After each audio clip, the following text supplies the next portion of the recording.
So my name's Daniel Green. I'm currently a pediatric ER medicine physician. I live in Oklahoma City, work at OU Children's.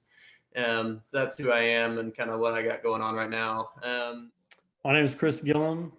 I currently own a construction company in Austin. Howdy, everyone. Trevor. I am currently a proud business owner of my own CPA bookkeeping company. I just passed my CPA, so it will be a CPA firm soon. Thank you. Hi, my name is Kyle Dickey. I played 2008 through 2012. I'm currently a senior financial analyst at Westgate Las Vegas Casino. Hey, my name is Mark Miller, and I played for the Crew from 2007 to 2010. I'm currently sitting in a parking lot in Midlothian, Texas, while my wife is inside with our 1-month-old, feeding our 1-month-old. I had to get him out of the car, just get him out of the hair for the Zoom call here. But I serve at a church. I'm an executive pastor of ministries at a church in Waxahachie, Texas. Hi, everybody. I'm Bo Baker. I played from 2007 to 2010. I'm currently in Burleson, Texas. I am a aerospace quality engineer. Hey, this is Daniel Gable. I'm currently a fourth-year medical student living in Tampa, Florida. Married, and actually have my first kid on the way in January. My wife's pregnant. We're going to have a boy. So pretty excited about that. My name is Ben Allen, and I'm the men's assistant coach at UMHB. I've been there now since 2014. I've been back, and so have a little girl who's 4 years old. When did we know that 2009 was a really special year? Like at what point in the season? And what really made that team special? I think that there was a few pieces in play, several people that have been around for a long time, but then, lots of younger guys that kind of came in and just seemed to slide into every position that you kind of needed on the field. I'd have to say that I was probably the most important piece in the back and the middle by far, is the only reason that year worked. Just sitting there soaking all the awards that the Chris's did for doing all the work next to me. And then, really when worst comes to worst, I would just let Mark bail me out at the end. So that was kind of the strategy and really what worked well from the get-go that year.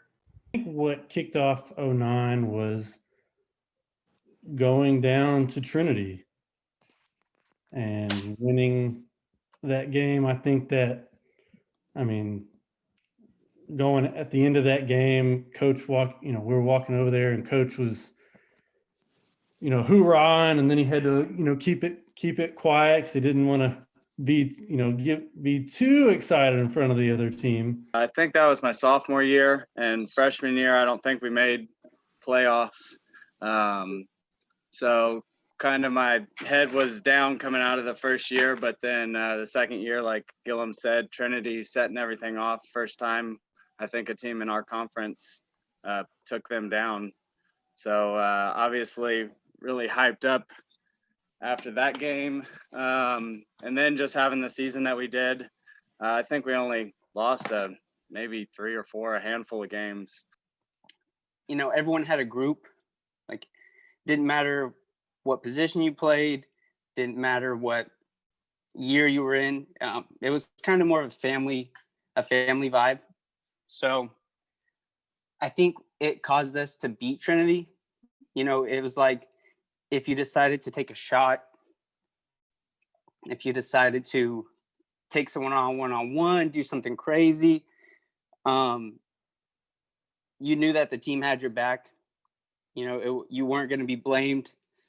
And that's just kind of the feeling I had from 2009 was it was just one big family. It made you work harder.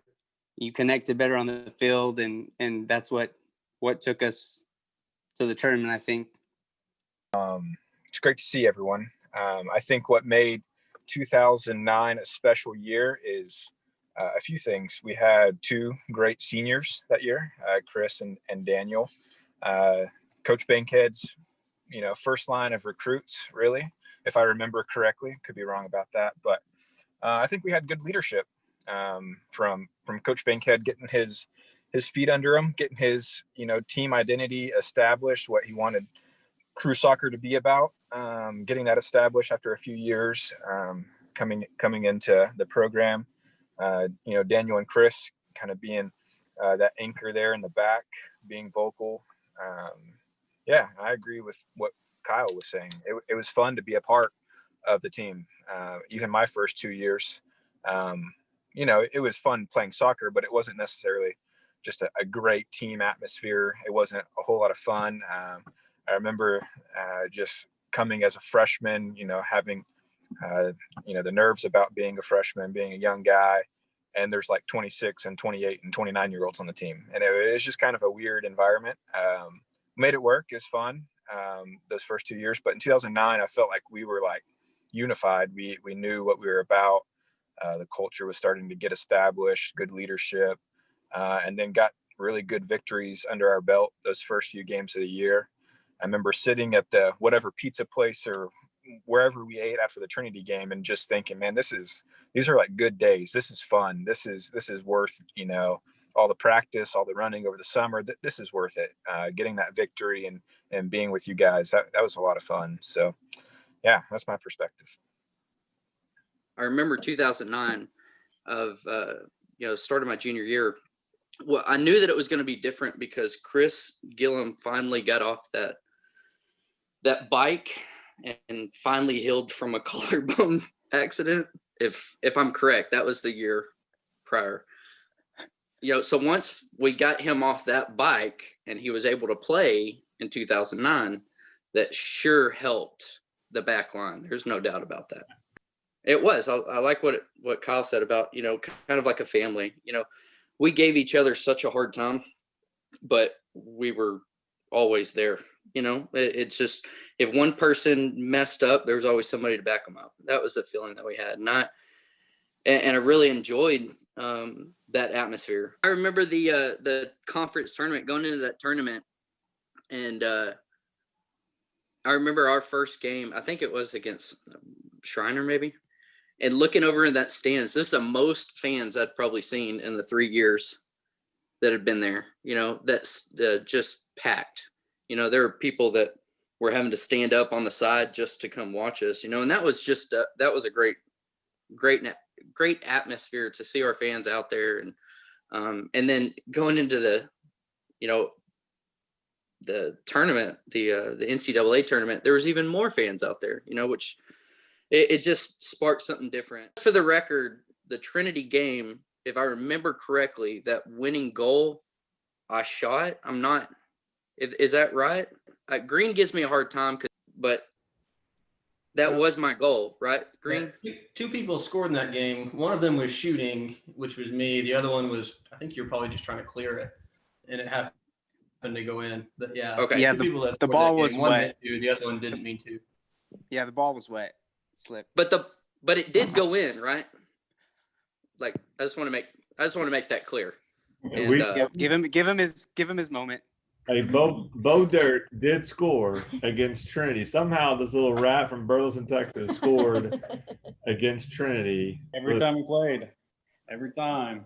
And I'll still say to this day, Trevor still thinks that he has a better free kick than me. And I love the fact that I showed him up on that every time. I just want to throw that out there.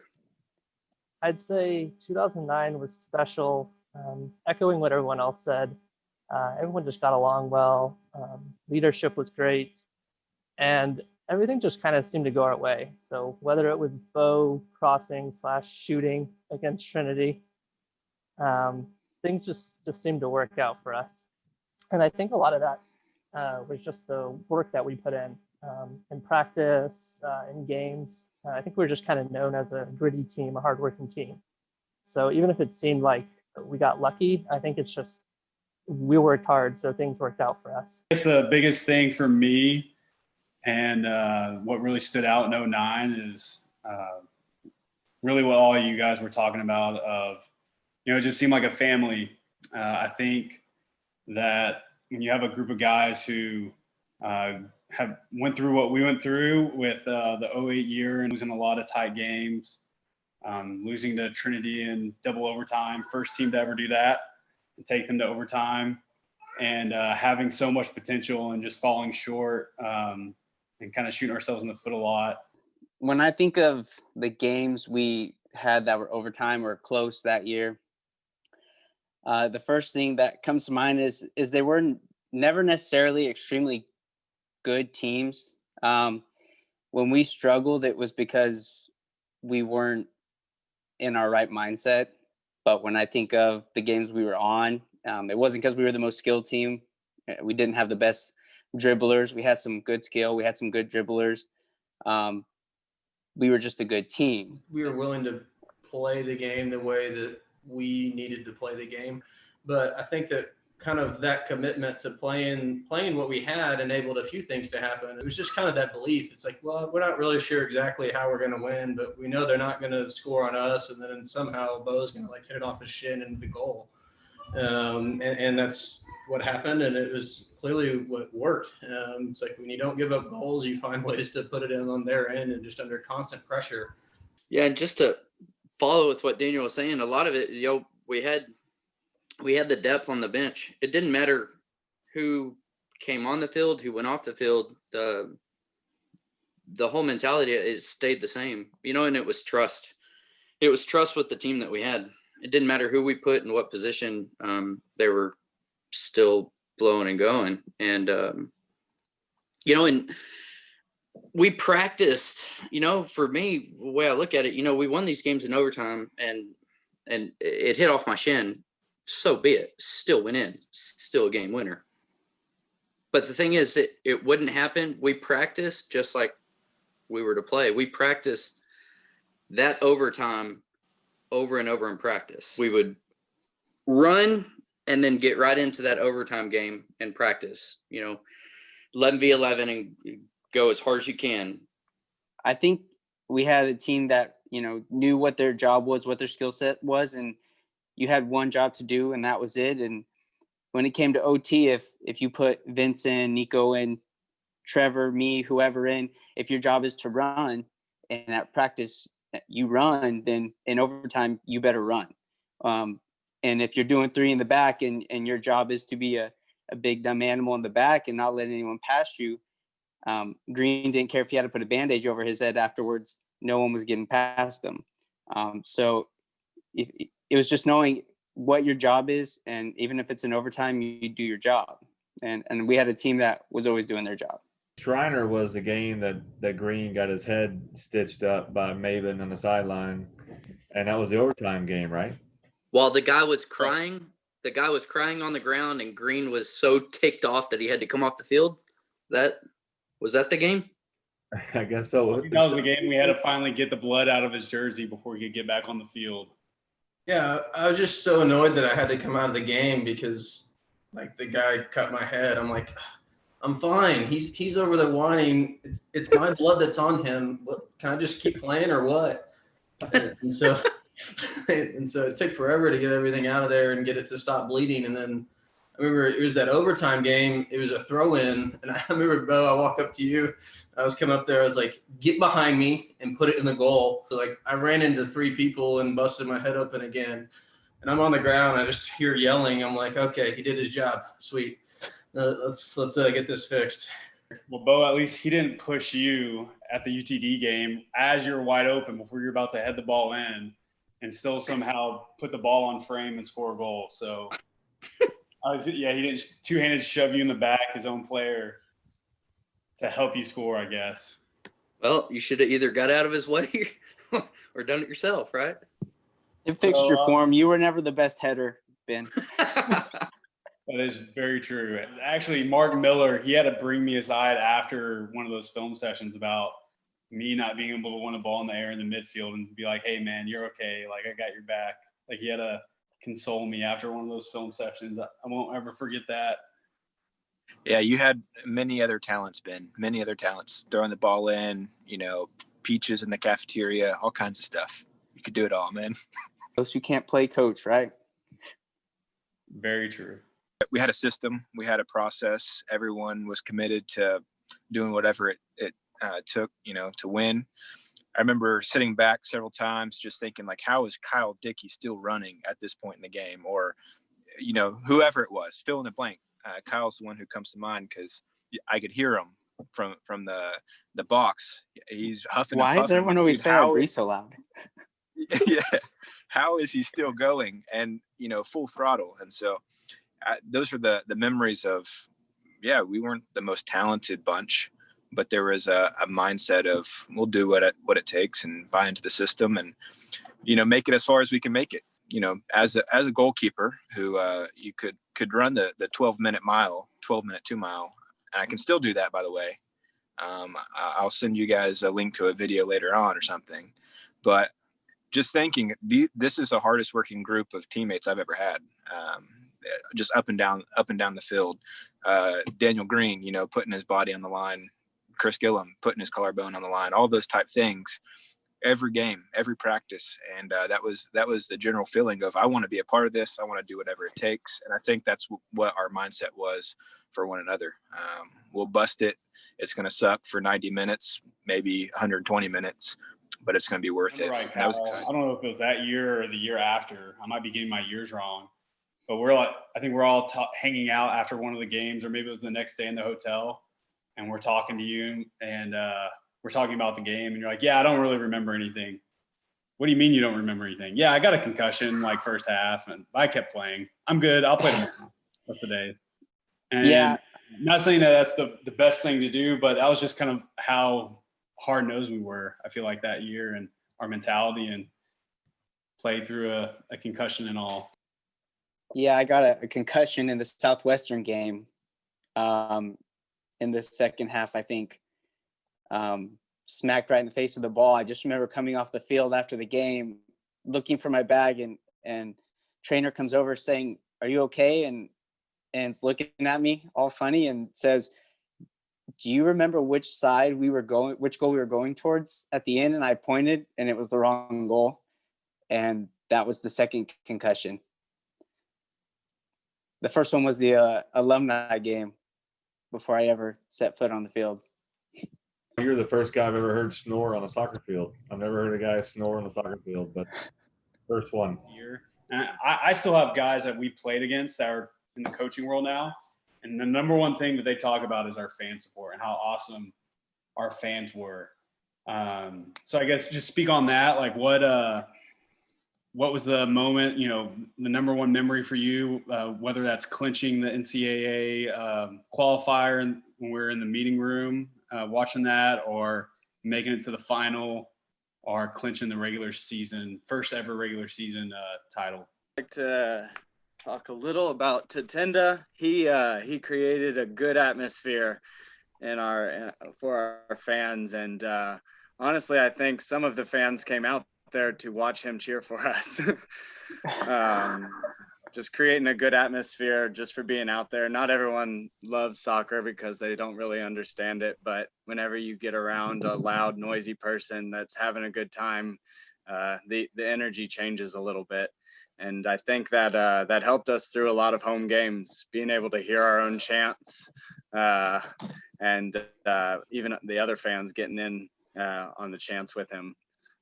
So I know that was always a big thing that I enjoyed for the home games, is knowing that we would have at least one person in the on the bench in the stands cheering for all of us. Mine was the NCAA tournament, hosting that game. When you always hear D1 when you're growing up, like we all grew up, watching UT or whoever, and it was just massive fans. It was always D1, maybe you get a D2 team. So sometimes, say in 2008 with an unsuccessful season, it doesn't help when you see 50 people in the stands. Kind of makes you feel like, even though you're still NCAA, the division's not as significant, or, whatever. But when we hosted that tournament, and you saw the signs, you saw the spray painted field, the additional stands, hundreds of people there, it might have not been, Saturday night televised 10,000 fans in the stands, but it sure felt like it was. And that was kind of the eye-opening thing for me, was we might be Division III, but, we're still at very skilled level. We still have the support, school and fans, and all the opportunities. So that game really put it into perspective for me that that level with that type of atmosphere is not only challenging but fulfilling. And I remember I was at a friend's house studying for some test that we had, and I was like, oh yeah, they posted the tournament bracket today. I'm just curious, maybe, who knows? We had a pretty good season. I think we were nationally ranked at some point. It's like, yeah, we lost in a shootout. Let's just kind of happen to see. And I saw that we actually had gotten in as one of the at-large bids. And I kind of looked at it and refreshed the page, and I was just staring at it, and I'm like, wait a minute.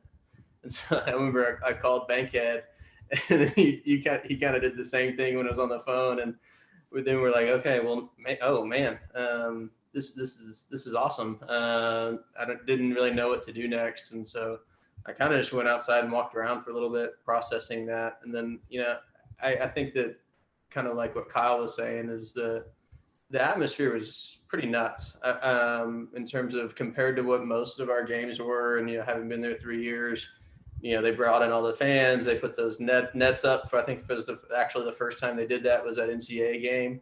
And like the painted blue NCAA logo on the field, all that kind of stuff just made it feel a little bit surreal.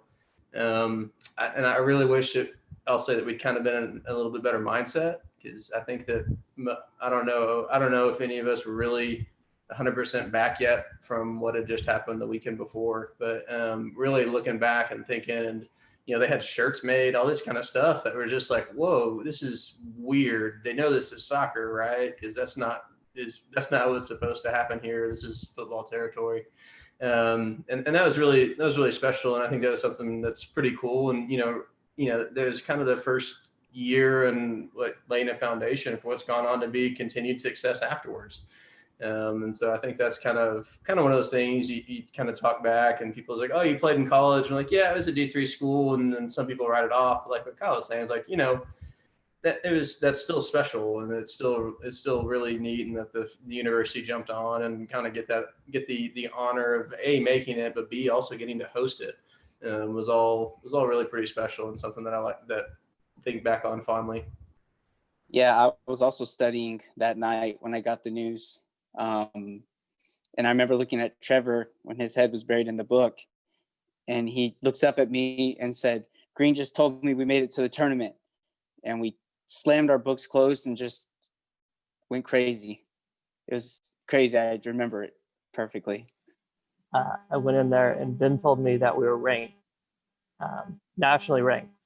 So I thought it seemed like a big deal that we were getting recognition nationally, that people outside of our conference knew who we were. And I think it might have been the weekend after we beat Trinity, or a couple weeks into the season, but that was a pretty cool moment for me. But got to give some credit to Coach, because always there and pushed us a lot of times when we didn't want to go further. And so I think, the mentality of that year, if I remember, we would sit in the locker room. We didn't care about any other team. We didn't care about their players. We didn't care about looking at who we were going up against. It didn't matter to us. We were just going to play our game. I don't think that we really even talked about the other team's players that we were playing. It didn't matter. We were just going to play our game. Atmosphere and being there was, I think that was the most fans I'd ever seen at any one of our games. And even my senior year, I don't know if we had that many fans.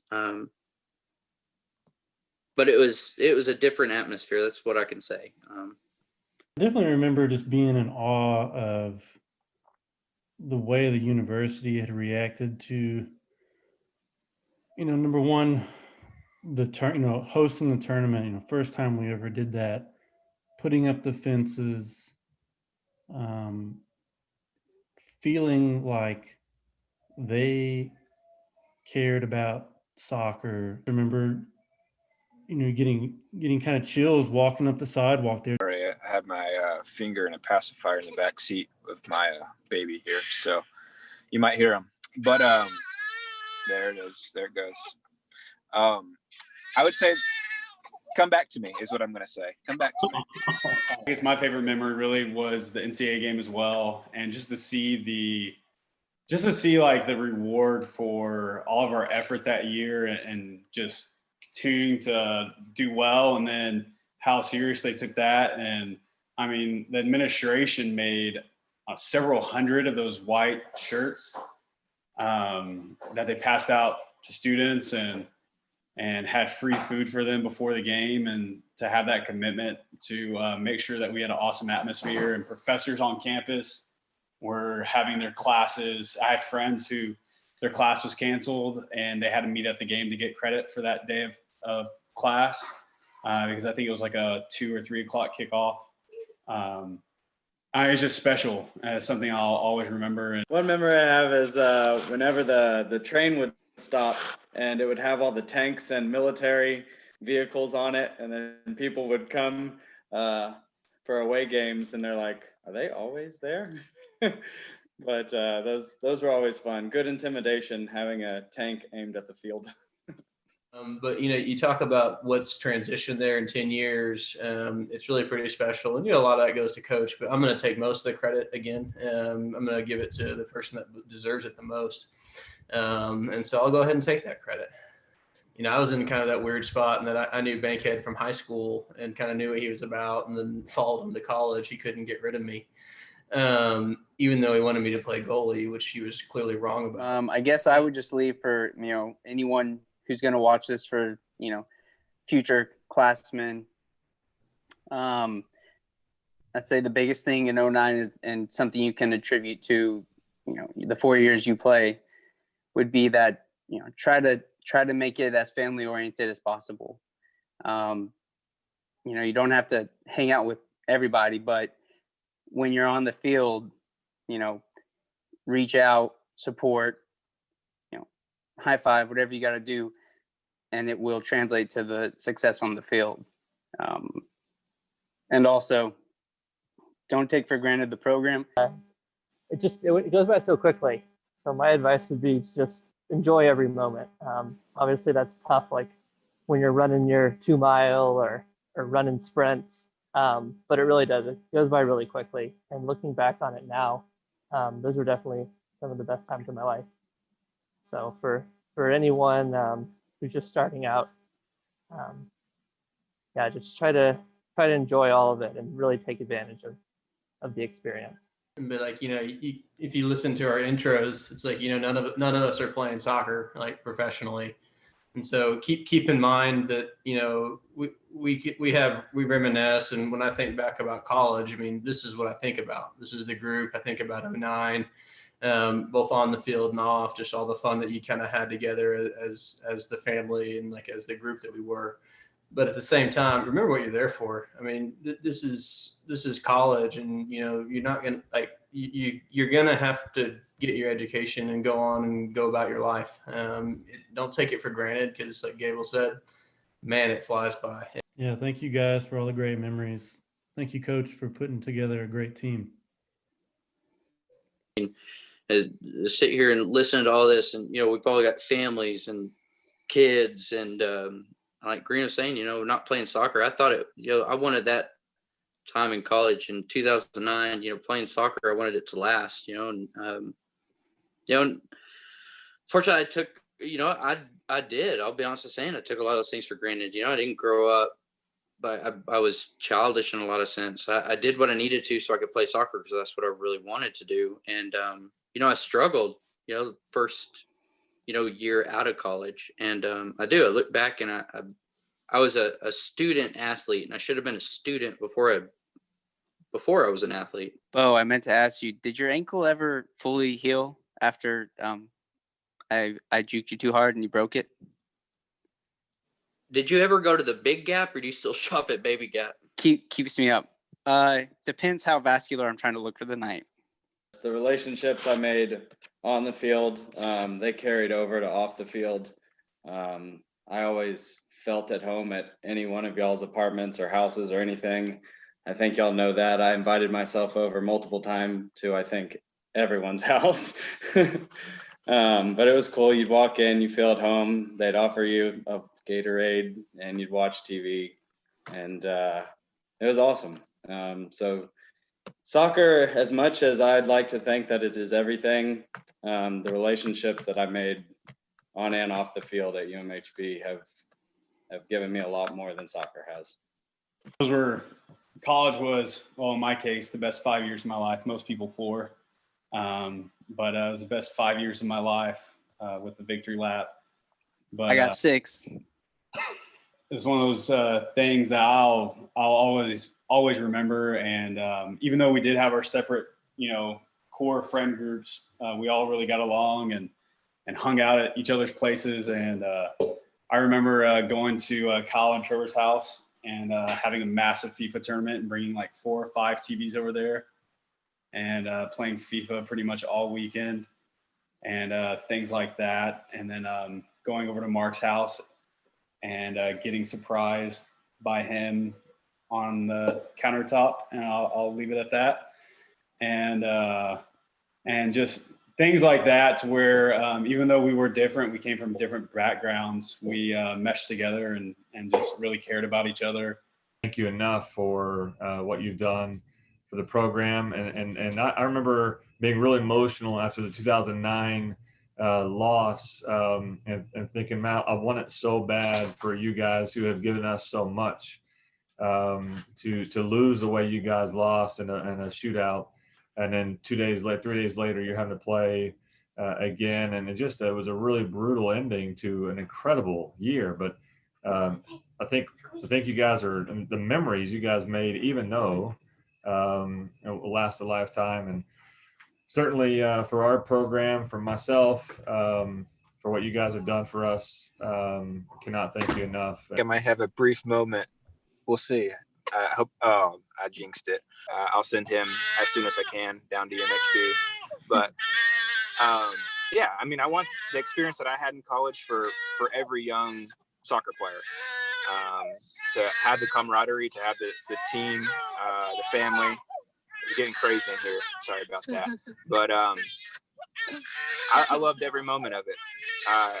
Went to college not expecting to love soccer, just kind of went because it was an opportunity, and that became something that I truly missed when it was over. And so for those people who are thinking college soccer may not be for me, it's definitely worth a shot.